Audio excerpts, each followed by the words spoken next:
ñun doomi Gendar wane nañu lépp lu ñu def lu ne ñoo ko yeyoo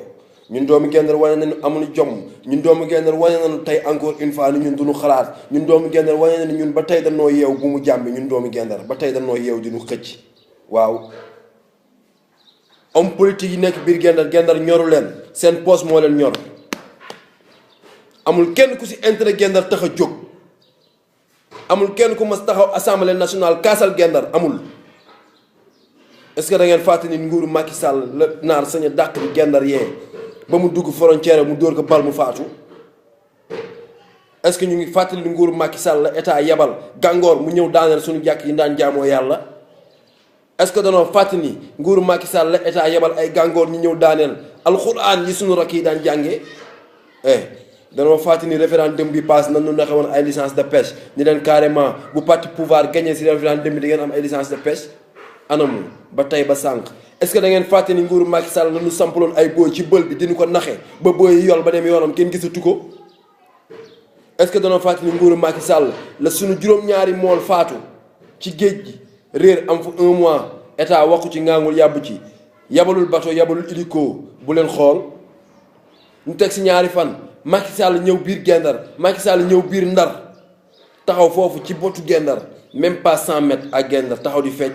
wane leen dara safu ko kon wane na ni waa Gendar lépp lu leen def dagan na yéen ngeen jël seen carte joxaat ko Macky Sall ñoo ñàkk jom ñun ñoo ñàkk fayda ñoo ñàkk jom.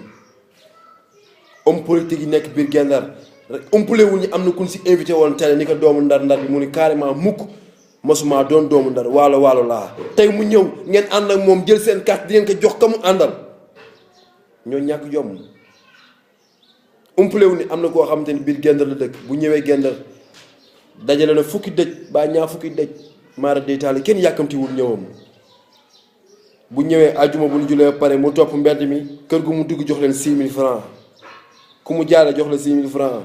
groupe bu mu romb si mbedd mi jox la ñaar téeméeri dërëm wala ñeenti téeméer ñu defal ñoo si ne ñun loolu gondiwuñu ñun loolu jënd suñu ay carte dafa doy xaalis jëndul dëgg. nañu bàyyi xel ni bël bi nga xam ni moo tax bu dee moo tax ñu may Macky Sall yéen amu leen bureau de vote Gendar école primaire yi nga xam ne fa la suñu ay rekk daan jànge amatul géej gi nangu na ko kenn ngaawul yàbbi ci amul benn projet bu ma sa wax ba tudd école yooyu amu leen ay bureau de vote ay bâche nañ leen tegal ngeen ciy voté ay bâche c'est la première fois histoire du Sénégal ay nit di voté ci biir bâche Gendar lañ ko fi njëkk tegal ñu ñëw jël suñu carte di ko jox ña fa tegal bâche boobu ñoo ñàkk jom ñoo ñàkk xalaatukaay ñoo ñàkk bëgg-bëgg ñun ñoo ñàkk bëgg-bëgg kenn umpalewul ni jëlal nañu suñu ay doom booru géej gii ak suñu ay tante yeeg suñu wumpaañ yi suñu bàyyi yóbbu leen xaar yàlla ñuy dund ci anam bu metti nawet bi kenn umpalewul li ñu fa dund biir xaar yàlla tàngoor bi ndox mi yooyu dugg seen biir bâche yi leen tegaloon xaar yàlla ñu koy kaas fu ne ñun leen carrément amu leen droit am courant parce que yéen ay sinistré ngeen yéen doomu Gendar ngeen jël seen carte di ko jox ñooñu di traité ñooñu lu ne ñooñu di traité doomu Gendar lu ne ñoo ñàkk jom ñoo ñàkk fayda ñoo ñàkk bëgg-bëgg waaye nag gannaaw ba fal nan ko waaye gannaaw ba jox nan ko suñu ay carte lépp lu ñu def ñoo ko yeyoo bu fi kenn kaasati bu kenn génnati ci presse bi bu kenn génnati ci caméra yi di kaas bu kenn takkati bande bu ruus dëkk Gendar di kaas ndax ñoo ko teg suñu bopp amuñu xalaatu àdduna xamuñu lu ñu bëgg xamuñu ku ñu jàppale nañu bàyyi xel loolu barki démboo njaay lañu am problème essence barki démb lañu am problème essence ba ñëpp takk ay brassard ruus génn si mbedd mi di ko kaas loolu yoon la yéen bël bi liggéey ngeen lu ko mën a defar bël bi doomu Gendar liggéey ni lu ko mën a defar doomu Gendar laajul indemnité de logement